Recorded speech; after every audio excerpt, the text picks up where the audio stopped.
Hello மக்களே, நான் உங்களை பண்ணமுல்லா. நேற்று ஈவினிங் வெட்டின் மூவி ரிலீஸ் ஆகிருக்குது.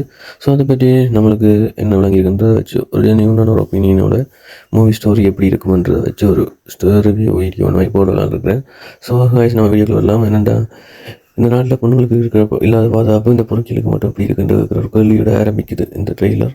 ஸோ இதை வச்சு பார்க்க இந்த மூவியில் முக்கியமானது ஒரு பெண்ணுக்கு நடந்த அநீதி, அதுக்காக ஒரு பெரிய ஒரு போராட்டம் நடக்கிற மாதிரியும், அதுக்காக கவர்மெண்ட் என்ன பண்ணுதுன்றா அந்த குற்றவாளிகளை கண்டுபிடிக்கணும் என்று தேடிக்கொண்டிருக்கணும். பட் அவங்களால முடியலைன்ற பட்சத்தில் அதை முடிச்சு காட்டணும்னோட நெருக்கடிக்கு தள்ளப்படினும். அந்த டைமில் அதுங்களுக்கு சப்போர்ட்டாக வாரவர் தான் நம்மளோட ரஜினிகாந்த் சூப்பர் ஸ்டார். அவர் தான் 1 வீக்கில் முடிக்க முடியும், வெளியே 3 டேஸ்லேயே முடிச்சு காட்டுறேன்னு சொல்லி அவர் அந்த கேஸ் இருக்கிறார். இதே நேரத்தில் அமிதாப் பச்சன் இப்போ எப்படி ஒரு மிகப்பெரிய இஷ்யூவான உடனே அந்த இஷ்யூவுக்காக ஒரு சரியான ஒரு என்ன சொல்கிறது, இப்போ ஒரு கமிட்டி இருந்துச்சுட்டானே, ஹேமா கமிட்டி இருந்து கேரளா, அந்த மாதிரி அங்கே இந்த கேஸ் ஒழுங்கு நடக்குதுன்றதை மானிட்டர் பண்ணுறதுக்காக வரவர் அமிதாப் பச்சன். அவர் ஒரு ஜட்ஜ்.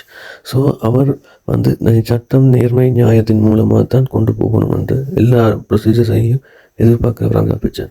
ஆனால் ரஜினிகாந்த் அடிதடி வெட்டு குத்துன்ற மாதிரி அடியறிஞம் நீதி கிடைச்சா நீதிக்காக அநீதி கொஞ்சம் செஞ்சாலும் பரவாயில்ல, ரூல்ஸை பிரேக் பண்ணி செஞ்சாலும் பரவாயில்லன்னு சொல்லி அவர் முயற்சி செய்கிறது தான் ரஜினிகாந்த். ஸோ இவங்க 2 பேரும் உள்ளுக்குள்ளேயே ஒரு இடத்துல ஃபைட் பண்ணி கொண்டு வெளியில் இருக்கிற குற்றவாளியை பிடிச்சினமா இல்லையான்றது தான் இதில் முக்கியமான கதை. ஸோ அந்த டைமில் பார்த்தீங்கன்னா இதில் வில்லனை கொஞ்சமாக ரிவீல் பண்ணிக்கணும்.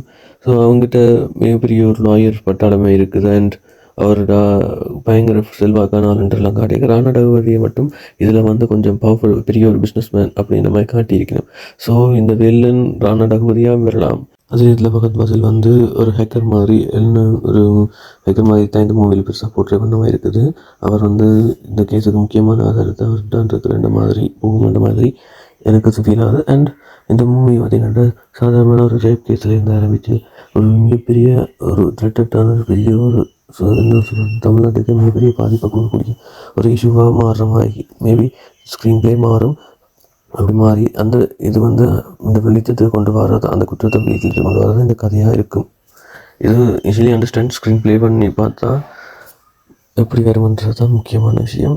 ஸோ கைஸ், நானும் இந்த ஸ்க்ரீன் ப்ளே எப்படி வரும்னு பார்க்க ஆசையாக இருக்குன்னு உங்களெல்லாம் மட்டும் மூவிக்கு எத்தனை வெயிட் பண்ணிட்டு கமெண்ட் செக்ஷனில் சொல்லுங்கள். தேங்க்யூ கைஸ், பாய்.